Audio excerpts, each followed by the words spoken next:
Hello and welcome back to the Unboxable Unstoppable podcast and the Soul Mama Academy, which is the presenter of the Unboxable Unstoppable podcast. I'm Alena Turley. I'm all about helping women find their way through as they emerge from motherhood and discover new ways of being and hear stories of women who found their ways of being.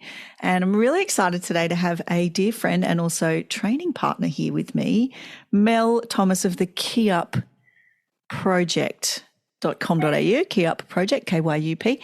And she is ending the cycle of domestic violence, empowering Australians to raise standards and champion safety and wellbeing. Hello, Mel. Hi, Alena. Hi. Good to see you here. You too. Off the mats.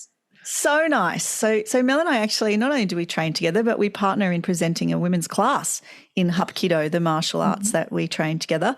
But Mel is more senior to me. So if we were in class, I would be calling her ma'am. And I can do that today if you like, Mel. Well, I get called sir quite a lot too, don't forget. You haven't actually done that yet, but yes. You're one of the few that haven't. We get called sir because most of the teachers are men, and that's what the kids are used to doing, right? That's right. So tell me how you are today.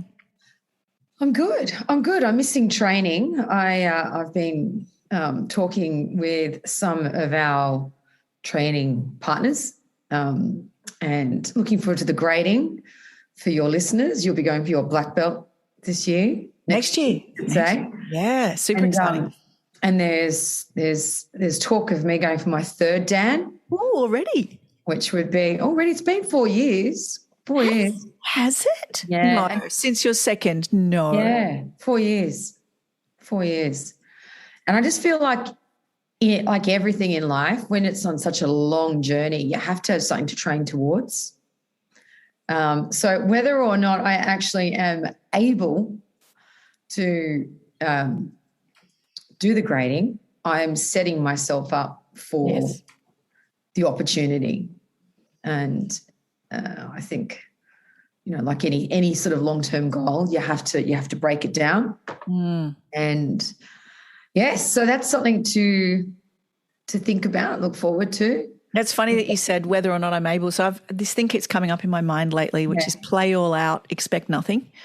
So it's like you play all out towards your goals, and then whether they happen or not, well, we'll see. Because life often has other plans for us. So it's always an interesting kind of approach. Do you expect to succeed, which I feel like is a very kind of masculine sort of approach? I will succeed at all costs. Or do you expect to succeed, or do you work towards success and see what happens?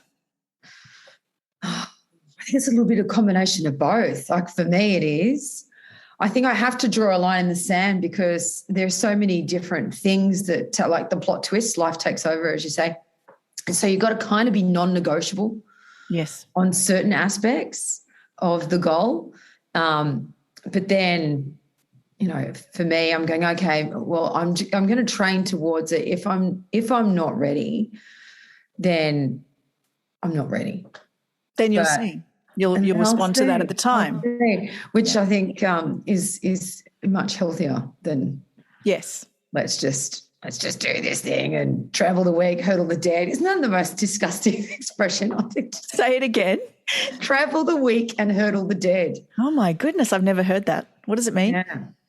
I believe it means just do what you want to do at all costs and the ruthless approach. Yeah, the ruthless approach. And it was, I heard that first of all by a man that I was working for many, many years ago. I told him I did martial arts. Oh, yeah, right. Oh, you travel the week, hurdle the dead. I was like, oh, that's a bit. Do we? Intense. I went, no, I don't think so. I think we work with people.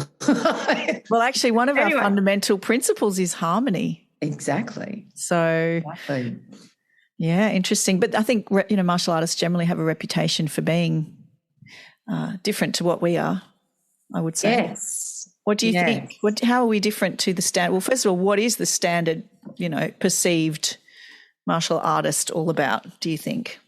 Well, I think it depends on whether you're looking at martial artists. If I broke it down in my experience, there's martial artists that we train with that are about philosophy, and balance and a long-term journey and being respectful and accountable, all those things that we stand for. You're only competing against yourself. When you're competing against yourself, and all there's those. And then you've got sort of like the people that claim to be martial artists, and good on them, but more power to you. But more power to you. But I feel as though they're sort of like they've watched too many Chuck Norris movies. and they feel like they've got something to prove. Like, you want to fight me? Yeah. Yeah. And actually, I met most of these characters in training as they come through white belts. And then there's the real sporty ones. They're like got a million different types of varieties and martial arts and practices that they're doing. And a black belt in nothing and a yes. And good luck to them too, because it takes all kinds. It does. But anyway, so just some of the characters that we get to meet on this. Amazing, isn't it? We're very martial arts. That's right. It is such a journey. And I would love to hear, just for our listeners, a little bit more about your mission. First of all, yourself, your own mission, and second of all, how that manifests in your Kyup Project. Please enlighten us. Okay. Well, thanks for asking. I walked into a martial arts class 25 years ago now with zero intention of ending the cycle of violence against girls and women and boys. I didn't know I was in the cycle of violence. I was born into domestic violence and I had a front row seat to unhealthy relationships. So I continued that cycle in some of my early relationships, and I experienced, as did many, many people of our generation, really tough times in school. Yes. A lot of bullying, ironically, because of the family violence at home. So when you're a kid and you're dealing with that level of trauma, you tend to you try to just explain things and cover up things and make excuses. And kids smell the blood in the water, right? So, and I found myself, and I've spoken to a lot of other survivors as well, one of the problems that you have with domestic abuse as a child is you can't keep your story straight, right? It's hard to explain and not offend people. You get invited to things and you can't go, or you don't go, or you can't ring my house, and kids are just ruthless. So, high school wasn't fun. And I then started working. I worked for the government, for the Audit Office of New South Wales, and I just went about my life hoping to never ever think about my childhood again. In fact, I was a master of covering it up. I was embarrassed, and ashamed of the experiences and just some of the choices that I made as a consequence from that time. And I probably never would have done anything about it until I had my first daughter, and I went to this, and then by then I was working in advertising. You're kind of getting the long story here, but please, I want the long story. Thank you. The long story. I was working in advertising, and I had a really great job. It was a very sexy job. I was working in entertainment, so I was going to ARIA Awards and shows and concerts and things all the time, and I had this baby. And I think this job doesn't fit with where I'm going in life. So I go along to this careers counselling session, just something I saw on social media, and I get there and they said, what are you good at? And what do you love? And I said, well, I'm pretty good at martial arts, and I love girls now. Like as a mother and as a daughter, and sort of that, looking back on my own experience as a child and thinking, you really did your best, Mel. Like I really sort of forgave myself for that time with the birth of my daughter. And so, and then we go back to this day, and I'm in this session, and then the break comes, and this little girl comes up to me, and she's 14 years old, and her little bottom lip starts quivering. She's like, "Oh, I saw what you said about girls and how you like martial artists, like how you're good at martial arts and you like girls." Sorry, and I said, "Yeah." She goes, "Oh, no. So, do you teach girls to protect themselves?" And I was like, "Well, sort of. It's not like." It's not a thing. It's sort of a thing. And she goes, "Oh, because something happened to me." Wow. And she went on to tell me this story. It's heavy and just a bit of a trigger warning for people that are watching or listening. She told me the story of how she had a heavy backstory. Her father had committed suicide. Prior to that, he'd been very abusive to her and her mother and her older brother and her little brother. After he died, her mum was working 3 jobs to just keep the lights on. And her older brother had started attacking her and her little brother most days after school. So to get away from him, she went down to the local park.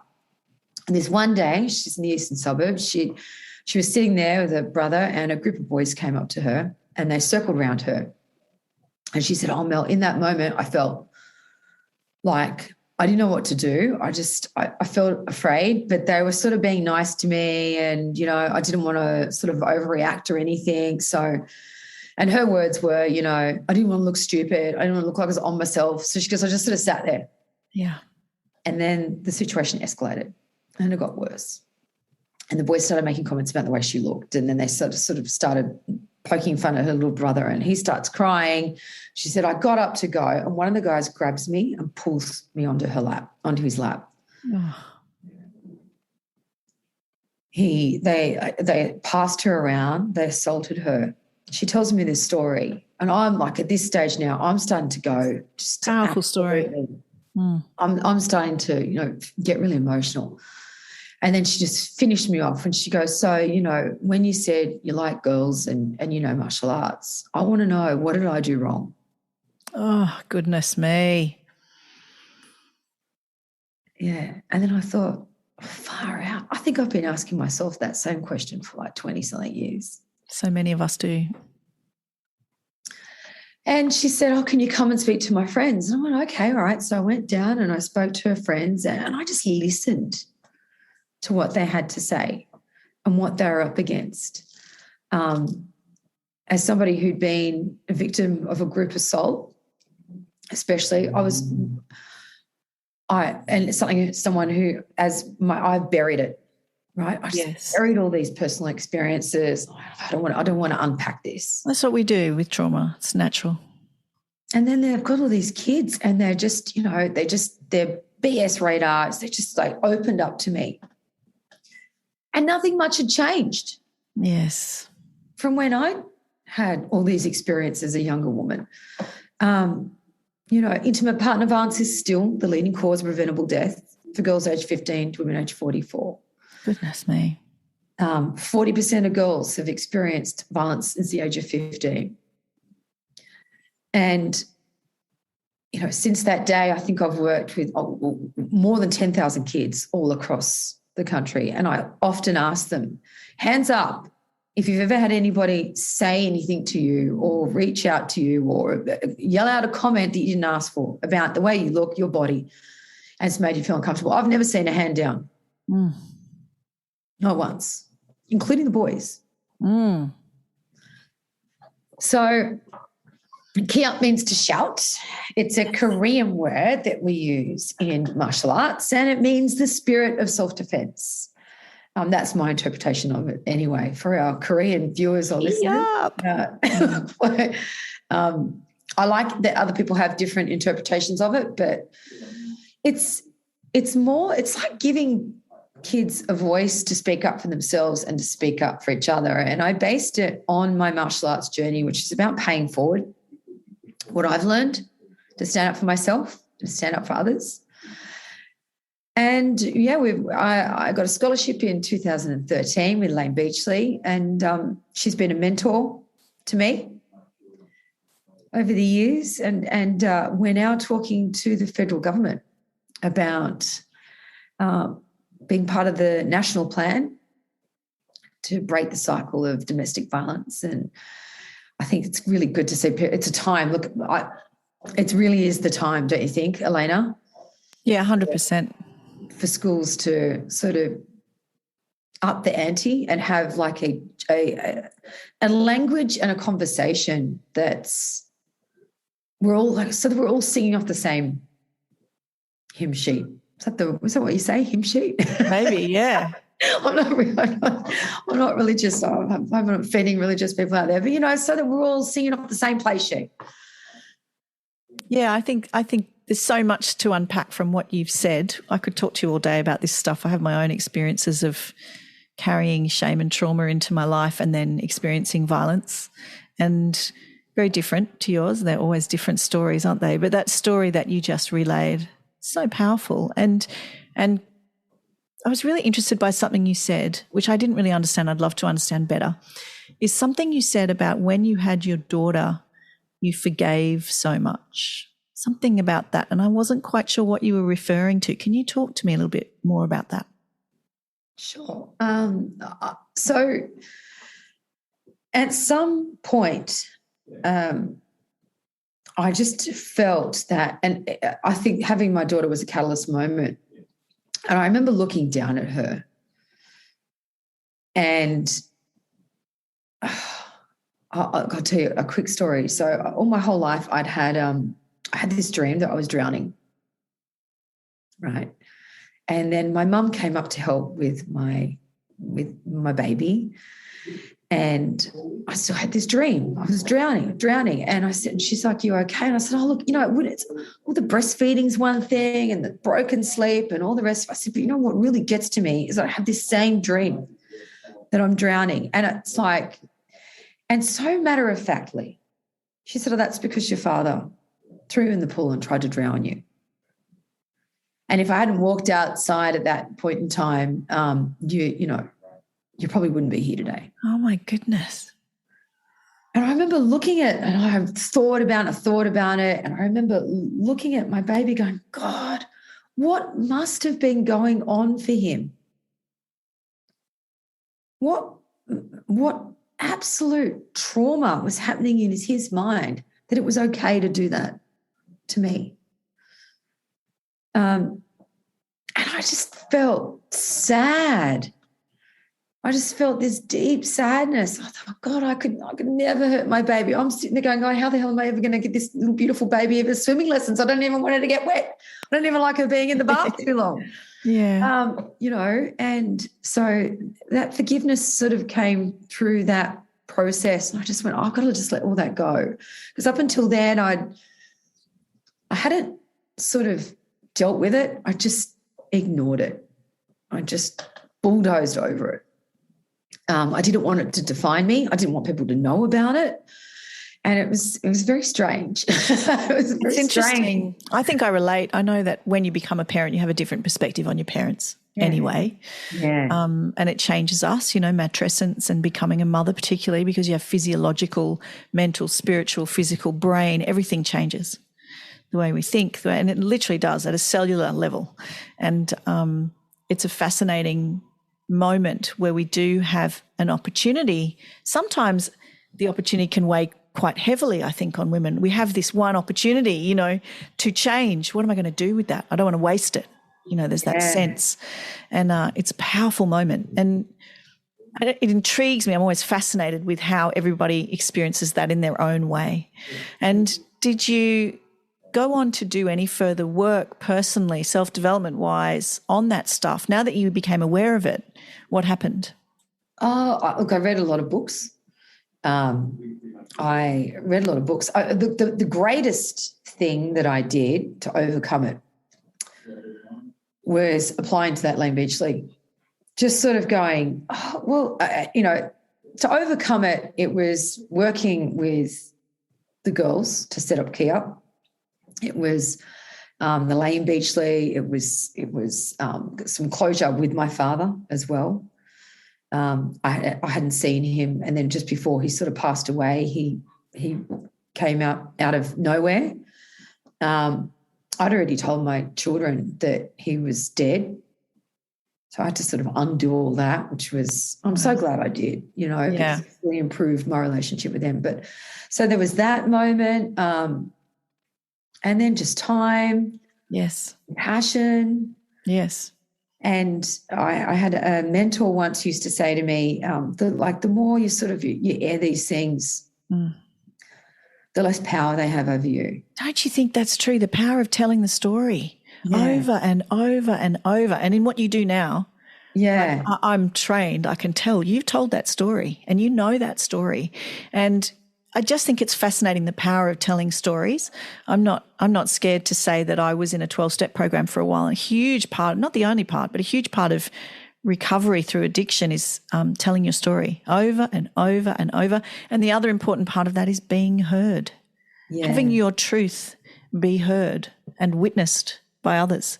Extremely powerful. It's one of the reasons that this podcast is something I feel incredibly humbled and grateful to do, because I get to not only hear and listen and witness the stories of other people, but I get to share mine openly and in a way that hopefully may allow others to do the same and use that very same technique and that same mechanism, and to understand that our humanity overrides, that we can all on some level, we can hear someone's story and go, yep, I get it, even if you haven't experienced it, So true. I've never found it easy to tell my story, to tell people that. I think because I can tell, I've never found it particularly easy. I feel very vulnerable when I tell it because although I've not ever had a negative response, in my mind, that stigma of absolutely victims is, and even though I don't look at somebody else who's survived domestic violence and gone, why did you do this? Or, I've never had, but I don't know what it is. And I'm yet to unpack it. I don't know why, but Isn't it interesting? I know what you mean. Just then, even then, mentioning addiction, I feel this kind of flush of shame. I know. It just happens. It's just how we're programmed almost. And I just think it's fascinating, the fact that we can talk about that and understand it. Well, we're very that's a very fortunate position to be in, to be able to observe it and witness it separate to it and not be it. When you're feeling shame and it's all of you, that's a very different experience. And I would say that there's something very, I guess, it definitely takes courage every time we own up to that stuff, and we train courage, you and I, all the time because we do martial arts. That's a practice that we have, and it's not, I don't think it's about particularly being made differently or having some inherent characteristic. It's that we've decided, and it's very powerful to make a decision and be willing to do whatever it takes. We've decided to live a life that involves courage and bravery consciously. That's something we've chosen, and we literally put our bodies on the line and ourselves on the line every time we train to do that, to practice that courage, and it's available to anybody who would choose that path, I believe. Absolutely. And I wish I could say who it was, but one of our great instructors in the association said to me once, I bet I can guess. Go on. You can't be a black belt, just when you step on the mats. Oh no, that's right, 100%. Right, like you have to lead with it is a way of life, and I think that has held me in good stead with Kyup Project and keeping myself accountable.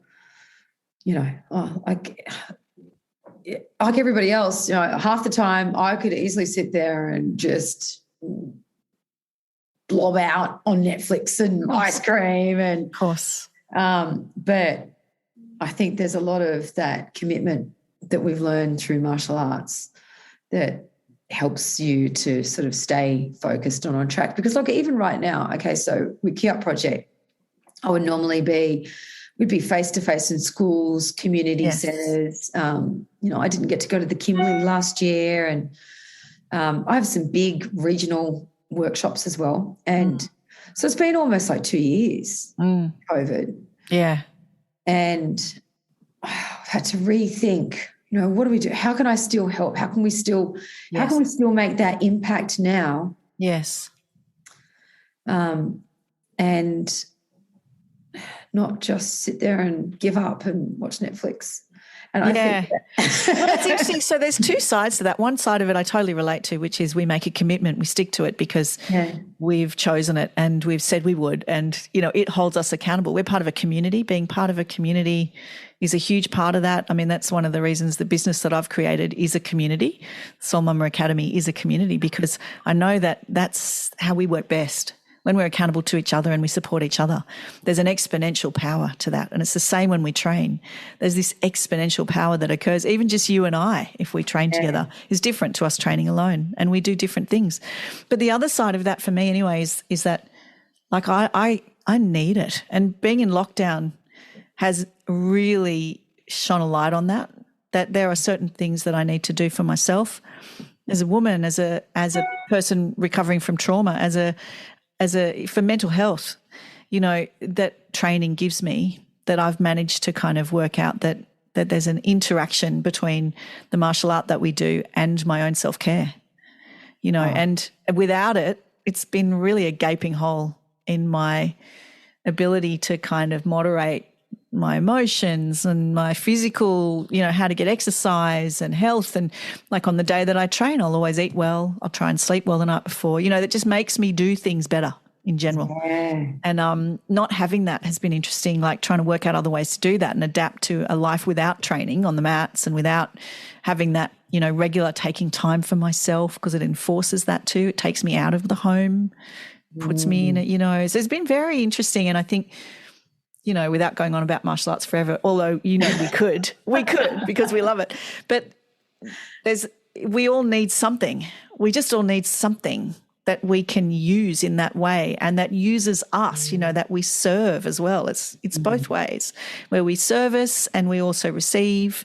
And those practices of serving a higher principle and serving a community and also receiving from a community and receiving the learning, that to and fro is so powerful, like learning for a woman, learning to receive is a big deal, I think. And for, having a higher kind of principle that we serve, that's a big deal. Like you do impactful work. I'm building an impactful business. It's important. Yeah, it really is important. And it's, I've set up an entire organisation that is my day-to-day, we are a not-for-profit, and it's my day-to-day business, and it is based off my experience of martial arts and how I could bring that accountability and that self-worth and that self-respect and the physicality and the mindset. 100%. I'm taking that into my business too.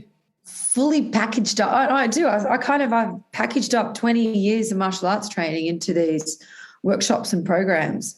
So by the end of it, that kids that have never had any experience of martial arts, of which there are lots. I know that when I'm out in the regional areas, I'm like an alien from outer space. I locked up in the Kimberley wearing black ski pants, and I get off the bus, right? I get off this bus, and it's like 6 hours from a town. Yeah, like it is the most remote community in the Kimberley, and the whole town has come to see me.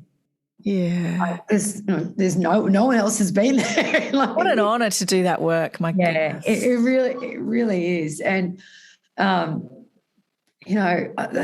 flies. I don't know if you know this. The flies in the Kimberley and over in, they don't fly away. No, they stay, don't they? They're like they're all over. Stick on you. I've been in this sort of sheltered bus, and I get off the bus and I step out. All these kids there, and the kids love playing in the AFL. And I'm walking over to this big sort of amphitheatre experience, and some kids are kicking that. And this kid goes, miss, and he kicks the ball. And I cannot, for the life of me, manage a football. I can't, much less one of the little mini ones. This is a woman who can wield a weapon and can fly through the air and do kicks and patterns and incredible martial arts, but can't kick a ball.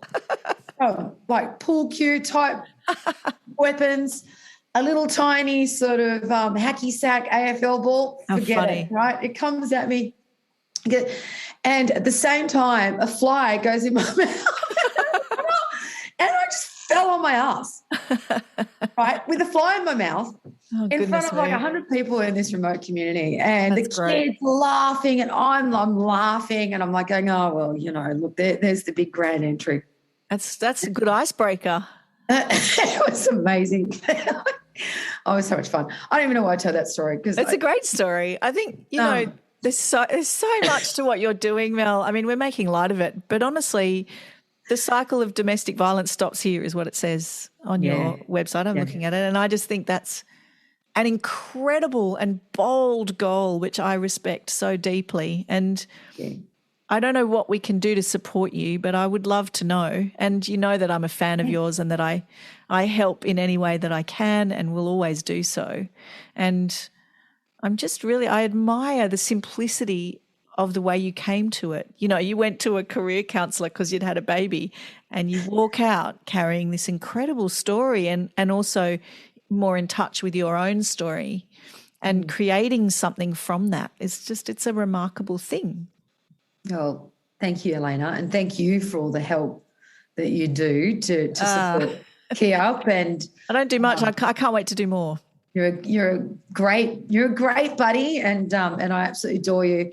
And look, we are a not-for-profit, and we are a registered charity, and we do like to raise money so people can donate, because that allows us to go into a lot of the communities that don't have funding. And so you can go to our website, which is kyupproject.com.au. So you can donate, you can offer some services in kind. So a lot of people want to sort of do something and they hear what we're doing, they go, I'd like to be involved. You can send me an email, which you'll find on the website. And we especially love mums who have amazing skills. If you've got a bit of time and you want to donate your time to the cause, we will find something. Thank you. For you to do.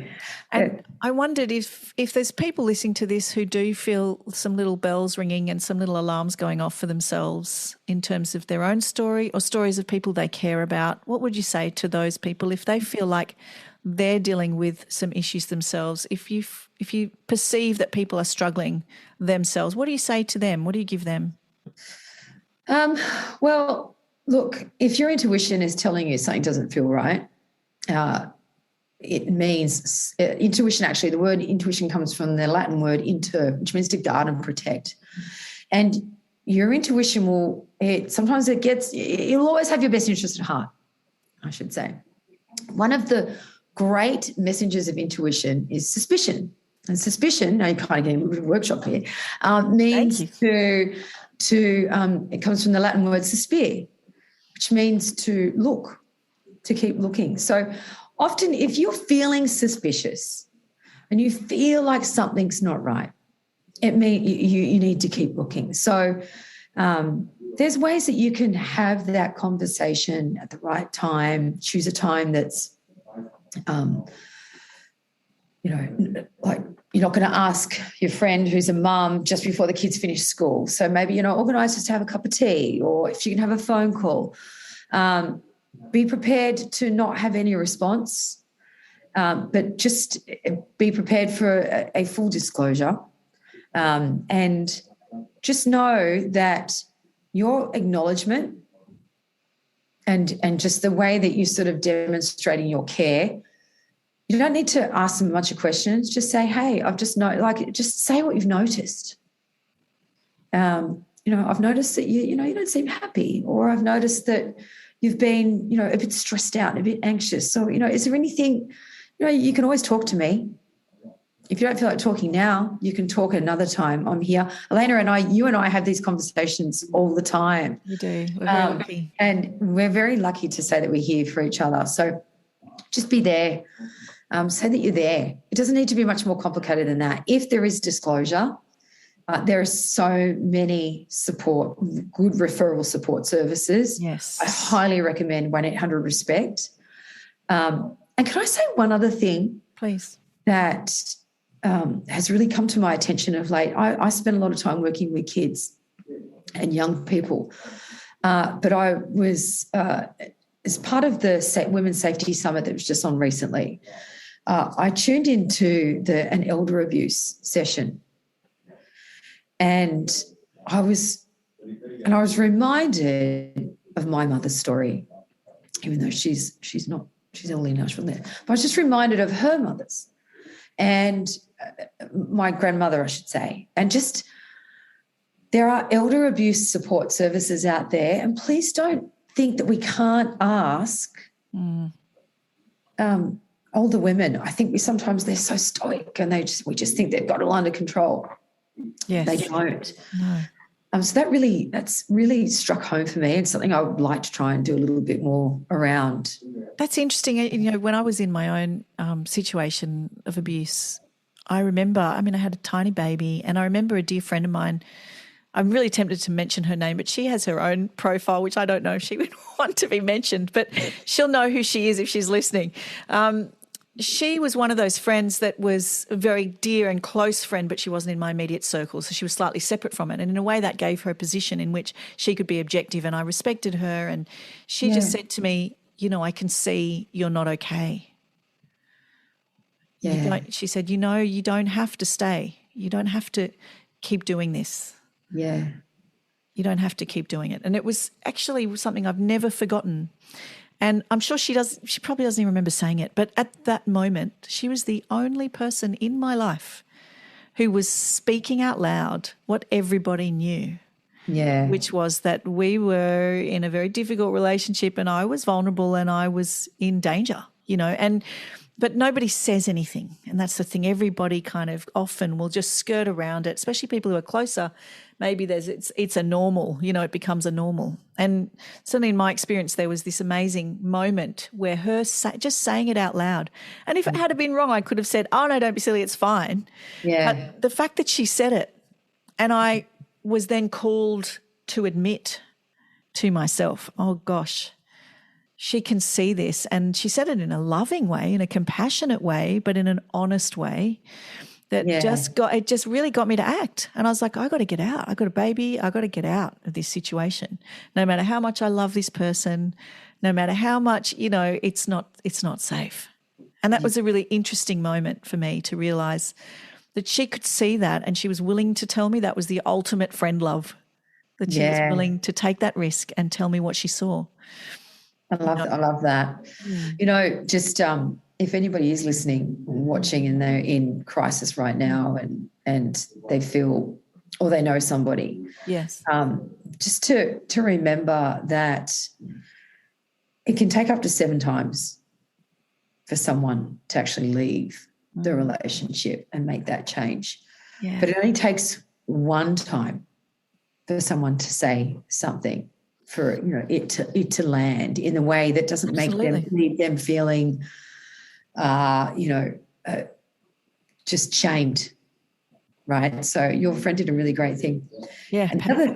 And for those of us that have experienced violence and then have to now process the unethical bystanding that goes on, particularly in families with family violence. Yes, 100%. Like, it's so heavy, and I think that it just adds an entire another level of shame for victims that are in it, because they're like, maybe I deserve it. Everybody, and there's all this which we don't have time to unplug. We don't have time to unplug now, but maybe another time. But look, there's 5 reasons why people don't stand up for you. Yes. And it's not because they don't care. It's not because they can't see it, but mostly they're afraid of becoming the target. They're afraid they've got it wrong. They're afraid that you're not really you don't really need help, or they're looking around and nobody else is helping, so they think, I don't need to help. And finally, they think, well, it's not my business. That's right, yep. And I think there's a bit of freedom in that if you've experienced violence against you. That's right. I would say so too. Yeah. Yeah, and I remember the people that did intervene and did help me at the times that I were vulnerable. They were brave people. They were people that took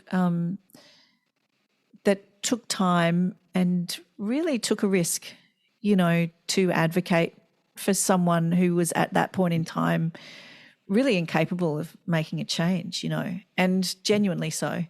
And I'll never forget those people. Those people completely changed my life. And it's just, you never know what a kind word or a small moment taken to observe and share your generosity could do. And it's funny, I think we often forget that actually just being a human and just genuinely and kindly walking through the world has a lot of power. Absolutely. You know. And we've covered some ground, man. I like that, Alena. We always go deep, me and Mel. We do. It's so good. I love it so much. And then every now and then we just like go and have a drink and laugh about things.